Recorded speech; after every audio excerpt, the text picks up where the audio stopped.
ಆತ್ಮೀಯ H 16 news ಅರ್ಥಾತ್ ಹಿ ಸೀತಾರಾಮ್ಗೆ ಸ್ವಾಗತ.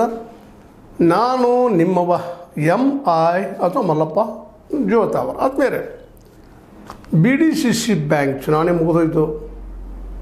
ಜಾರಕಿಹೊಳಿ ಅವರಿಗೆ ಬೇಕಾದಂತಹ ಜೊಲ್ಲೆ ಅವರು ಅಧ್ಯಕ್ಷರು ಆಗಿ ಹೋಗಿಬಿಟ್ರು.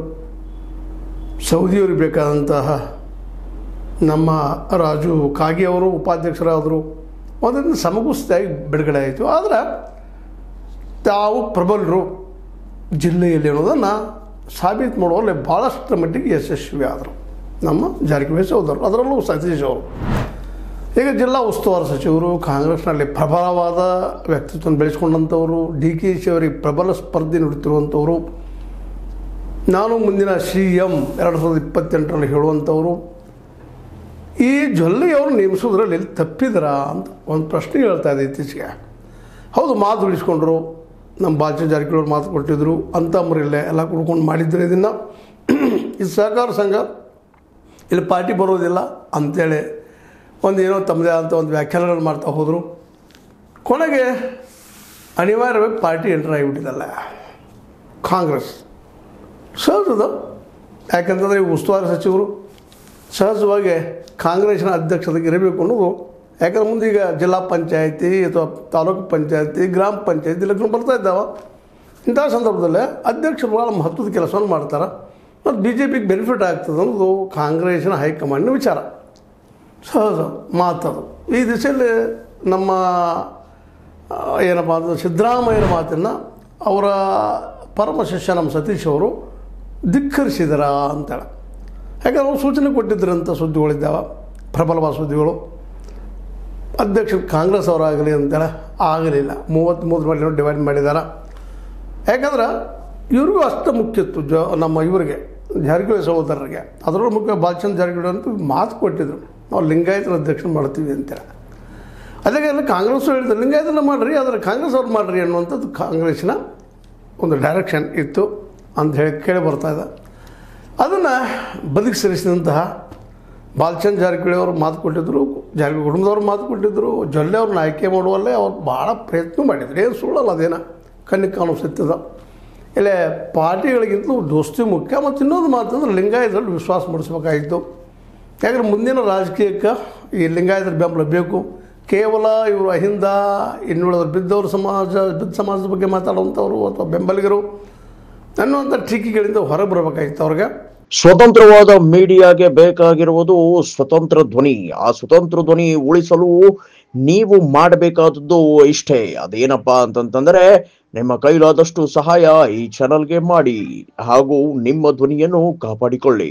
ಎಲ್ಲ ಲೆಕ್ಕಾಚಾರಲೇ ಜೊಲ್ಲೆ ಅವ್ರನ್ನ ಮಾಡಿದರು. ಆದರೆ ಒಂದು ಲೆಕ್ಕಾಚಾರ ಇತ್ತು. ಇನ್ನೊಂದು ಲೆಕ್ಕಾಚಾರ ಏನಪ್ಪ ಅಂದ್ರೆ, ಜಿಲ್ಲೆಯಲ್ಲಿ ನಾವು ಪ್ರಬಲ ನಾಯಕರು ಅನ್ನೋದನ್ನು ಮೆಸೇಜ್ ಕೊಡಬೇಕಾಗಿತ್ತು ಹೈಕಮಾಂಡ್ಗೆ. ಕೊಟ್ಟರು ಅದನ್ನಿಲ್ಲಂತಲ್ಲ. ಅದೇ ಕಾಲಕ್ಕೆ DKC ಅವ್ರ ಮನದಲ್ಲೂ ಒಂದಿಷ್ಟು ಭಯ ಹುಟ್ಟಿಸಿದ್ರು. ಇಲ್ಲಪ್ಪ ಸ್ಟ್ರಾಂಗ್ ಇದ್ದಾರೆ, ಅಲ್ಲಿ ಲಿಂಗಾಯತ್ ಲಾಬಿಯನ್ನು ಮೀರಿ ಇವರು ಬೆಳೀತಾ ಇದ್ದಾರೆ, ಎಲ್ಲರೂ ವಿಶ್ವಾಸ ತೆಗೆದುಕೊಳ್ತಾ ಇದ್ದಾರೆ, ಇವರು ಸಂಘಟನಾ ಚಾತುರ್ಯ ಇದೆ ಅನ್ನುವಂಥ ಮೆಸೇಜನ್ನು ಹೈಕಮಾಂಡ್ ಕೊಟ್ಟಾಗ ಸಹಜವಾಗಿ DKC ಅವ್ರು ಇವ್ರು ಬೆಳೆದನ್ನು ಹೆಂಗೆ ಸೇರ್ ಮಾಡ್ತಾರೆ ಎಲ್ಲರೂ ವಿಚಾರ ಮಾಡುವಂಥ ವಿಷಯ ಇದೆ ಇದು. ಅವ್ರು ಏನು ಮಾಡಿದಾರೋ ಅಥವಾ ಅವ್ರು ಏನು ಮಾಡಿದಾರೋ ಅವ್ರು ವಿರೋಧ ಇರೋರು ಮಾತಾಡೋರು, ಅವರು ಮಾಡೋಕ್ಕೆ ಪ್ರಯತ್ನ ಮಾಡೋರು. ಆದಷ್ಟು ಇವ್ರ ಹೆಸರು ಹೈಕಮಾಂಡದಲ್ಲಿ ಭಾಳ ಪ್ರಬಲ ಬರಬಾರ್ದು ಅಂತೇಳಿ ಹೈಕಮಾಂಡ್ ಮೂಲಕ ಏನೋ ಒಂದಿಷ್ಟು ಬಂತು. ಹೈಕಮಾಂಡ್ ಕಾರ್ಯಸಲು ಮಾತಾಡಿದರು, ನೀವು ಮಾಡ್ರಂತ ನಮ್ಮ ಸಿದ್ದರಾಮಯ್ಯರು ಹೇಳಿದರು. ಆದರೆ ಅದು ಮಾಡದೆ ಹೋಗಿದ್ದು ಇವತ್ತು ಪಾರ್ಟಿಯಲ್ಲೇ ಒಂದು ಅಸಮಾಧಾನಕ್ಕೆ ಕಾರಣ ಆಗ್ಯದ. ಇದನ್ನು ಸರಿಯಾಗಿ ಬೆಳೆಸ್ಕೊಳ್ಳೋ ಪ್ರಯತ್ನವನ್ನು DKC ಅವ್ರು ಮಾಡ್ತಾರೆ, ಇಲ್ಲ ಅಂತಲ್ಲ. ಸಹಜದ, ಅವರು ಅಷ್ಟೇ ಪ್ರಬಲರಿದ್ದಾರೆ. ಜಾರಕಿಹೊಳಿ ಅವ್ರಿಗಿಂತಲೂ ಒಂದು ಕೈ ಮೇಲನ್ನುವಂಗಿದ್ದಾರೆ. ರಾಜ್ಯ ಮಟ್ಟದಲ್ಲ ಸಂಘಟನೆ ಮಾಡಿದ್ದಾರೆ, ಪಕ್ಷಕ್ಕೆ ಸಾಕಷ್ಟು ದುಡ್ಡನ್ನು ಹಾಕಿದ್ದಾರೆ, ಮಾಡಿದ್ರು, ಇವರು ಮಾಡಿದ್ರು, ಇಲ್ಲ ಅಂತಲ್ಲ. ಆದರೆ ಅವರು ಪ್ರಾಮಾಣಿಕವಾಗಿ ಕಳೆದ 10-20 ವರ್ಷ SM ಕೃಷ್ಣಾರ ಕಾಲದಿಂದಲೂ ಮಾಡ್ಕೊಂಡು ಬಂದಿದ್ದಾರೆ. ಹೀಗಾಗಿ ಅವರು ಹೈಕಮಾಂಡ್ಗೆ ಮನೆ ಮಗ ಇದ್ದಂಗೆ. ಬಟ್ ಸಿದ್ದರಾಮಯ್ಯನವರು ಭಾಳ ಪ್ರಬಲವಾದ ಒಂದು ಜನನಾಯಕರು, ಮಾಸ್ ಲೀಡರ್ ಅಂತ ಕರಿತೀವಿ ನಾವು. ಹೀಗಾಗಿ ಅವರು ಮುಖ್ಯಮಂತ್ರಿ ಸ್ಥಾನದಿಂದ ಒಂದು ಸ್ವಲ್ಪ ಹಿಂಸರಿಯಂಥ ಪ್ರಸಂಗ ಬಂತು. ಜೊತೆಗೆ ಶಾಸಕರ ಬೆಂಬಲವೂ ಇತ್ತು. ಅದರಲ್ಲಿ ನಮ್ಮ ಸತೀಶ್ ಅವರು, ಅವ್ರ ಜೊತೆಗೆ ಅವರು ಎಲ್ಲರೂ ಅವ್ರಿಗೆ ಸಪೋರ್ಟ್ ಮಾಡಿ ಸಿದ್ದರಾಮಯ್ಯ ಅವರಿಗೆ ಅನ್ನೋದು ಅಷ್ಟು ಸತ್ಯದ. ಬಟ್ DKC ಅವ್ರಿಗೆ 2028 ಭಯ ಅದ. ಅದಕ್ಕೆ ಹೈಕಮಾಂಡ್ರಲ್ಲಿ ವಿಶ್ವಾಸ ಮೂಡಬಾರದು ಅಂತ ದೃಷ್ಟಿ ಸಹಜದ. ಯಾಕಂದ್ರೆ ನಾನು ಟ್ರಾವೆಲ್ ಹಾಕಿದ್ದೀನಿ, ನಾನು 2027 ನೋಡ್ತೀನಿ ಅನ್ನೋಂಥ ಮಾತು. ಅದ್ರ ಜೊತೆಗೆ ಅಧ್ಯಕ್ಷ ಸ್ಥಾನಕ್ಕೆ KPCC ಅಧ್ಯಕ್ಷ ಸ್ಥಾನಕ್ಕಂತ ಈ ಪ್ರಬಲ ಸ್ಪರ್ಧೆಯನ್ನು ನಮ್ಮ ಸತೀಶ್ ಅವರು ಮಾಡ್ತಾ ಇದ್ದಾರೆ. ಇದು ಒಂದು ರೀತಿಯಿಂದ ಡಿ ಕೆ ಶಿವರಿಗೆ ಕಣ್ಣಾಗಿ ಚುಚ್ಚುವಂಥ ಒಂದು ವಿಷಯ ಸಹಜ. ಅದಕ್ಕಾಗಿ ಅವರು ಇದನ್ನೆಲ್ಲ ಒಂದು ಇಟ್ಕೊಂಡು ಏನೋ ಹೈಕಮಾಂಡ್ ಮುಂದೆ ಹೇಳಿರ್ಬೋದು. ಹೈಕಮಾಂಡ್ ಏನೋ ತಾಕೀದು ಮಾಡಿದ, ಯಾಕೆ ಮಾಡಿದ್ರೆ ತಸ್ಮಾಂತು ವರ್ಷದ ಅದು ಮುಂದಿನ ದಿನದಲ್ಲಿ ಏನಾದರೂ ಎಫೆಕ್ಟ್ ಆಗ್ಬೋದಾ ಅನ್ನುವಂಥದ್ದು. ಆಗ್ತದಿಲ್ಲ ಗೊತ್ತಿಲ್ಲ. ಇದರ ಬಗ್ಗೆ ಊಹಾಪೋಹಗಳು ಮಾತ್ರ. ಇದು ಹಿಂಗೆ ನಡೆದಂತಲ್ಲ, ಕೆಲವೊಂದಿಷ್ಟು ಮಾಧ್ಯಮಗಳು ಬಂದಂಥದ್ದು, ಕೆಲವೊಂದಿಷ್ಟು ಅತ್ಯಂತ ಖಚಿತವಾದ ಮಾಹಿತಿಗಳ ಮೂಲಕ ಬಂದಂಥದ್ದು.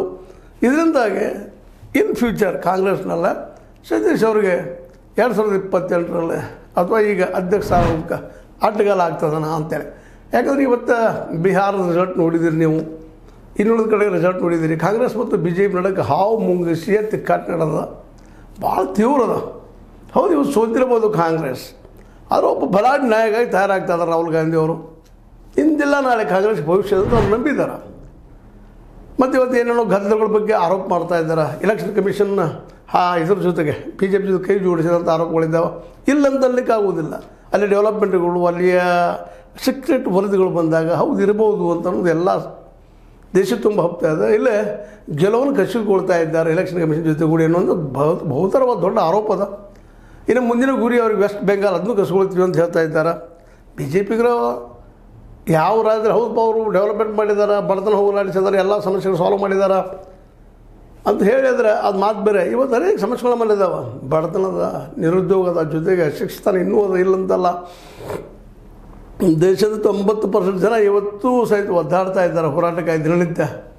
ಇವೆಲ್ಲ ನೆಲೆಯಲ್ಲಿ ಏನು ಪ್ರಗತಿ ಮಾಡಿದರು ಈ ದೇಶದಲ್ಲಿ ಅನ್ನೋಂಥ ಪ್ರಶ್ನೆ ಇವತ್ತು ಕಾಂಗ್ರೆಸ್ ಮಾಡ್ತಾರೆ, ಸಾಮಾನ್ಯವಾಗಿ ಎಲ್ಲರಿಗೂ ಅನಿಸ್ತದೆ. ಹೀಗಾಗಿ ಕಾಂಗ್ರೆಸ್ ಮತ್ತು ಬಿ ಜೆ ಪಿಯಲ್ಲಿ ಒಂದು ಅತ್ಯಂತ ಪ್ರಬಲವಾದ ಕಾಂಪಿಟೇಷನ್ ಅದ. ಅದರಲ್ಲೂ ಪೂರ್ಣ ಪ್ರಮಾಣದಲ್ಲಿ RSS ಇವತ್ತು ಕಾಂಗ್ರೆಸ್ ವಿರೋಧ ಮಾಡ್ತಾ ಇದೆ. ಎಲ್ಲ ನೆಲೆಯಲ್ಲಿ ಇವತ್ತು ಜೊಲ್ಲೆ ಅವ್ರನ್ನಲ್ಲಿ ಅಧ್ಯಕ್ಷ ಮಾಡಿದ್ದು ಸಹಜವಾಗಿ ಕಾಂಗ್ರೆಸ್ಸಿಗೆ ಒಳೆಪಟ್ಟು ನೀಡಿದಂಗೆ ಅನ್ನೋದ್ರಲ್ಲಿ ಎರಡು ಮಾತಿಲ್ಲ. ಇದರಿಂದಾಗಿ ಸಹಜ ಪಾರ್ಟಿಯ ಇದ್ದಿದ್ದು ಕರೆದು ಹೇಳಿದ್ರೆ ಮುಂದಿನ ದಿನದಲ್ಲಿ ಏನು ತೊಗೊಳ್ಬಹುದು ಅನ್ನೋದು ಈಗ ಹೇಳಲಿಕ್ಕೆ ಆಗೋದಿಲ್ಲ. ಯಾಕಂದರೆ ಇವತ್ತು ಜಾರಕಿಹೊಳಿ ಅವ್ರ ಸಂಬಂಧನೂ ಅವ್ರು ಕೆಡಿಸೋ ವಿಚಾರ ಇಲ್ಲ. ಯಾರಿಗಾದ್ರೂ ಉತ್ತರ ಕನ್ನಡದಲ್ಲಿ ಅವ್ರು ಬೆಳೀತಾ ಇದ್ದಾರಪ್ಪ, ಅವ್ರು ಹೆಂಗೆ ಎದುರು ಹಾಕ್ಕೊಳ್ಳೋದು ಅಂತ ಒಂದೆಲ್ಲೋ ಮಾನಸಿಕ ಒಂದು ಅಸ್ಥಿರತೆ ಇರ್ಬೋದು ಕಾಂಗ್ರೆಸ್ನಲ್ಲಿ, ಕಾಂಗ್ರೆಸ್ ಹೈಕಮಾಂಡದಲ್ಲೇ. ಆದ್ರೆ ಇಂದಿಲ್ಲ ಇದೇ ದಿನ ನಾಳೆ ಇರೋದಿಲ್ಲ, ನಾಡದ್ದು ಇರೋದಿಲ್ಲ. ದಿನನಿತ್ಯ ರಾಜಕೀಯ ಬದಲಾಗ್ತಾ ಇರ್ತದೆ.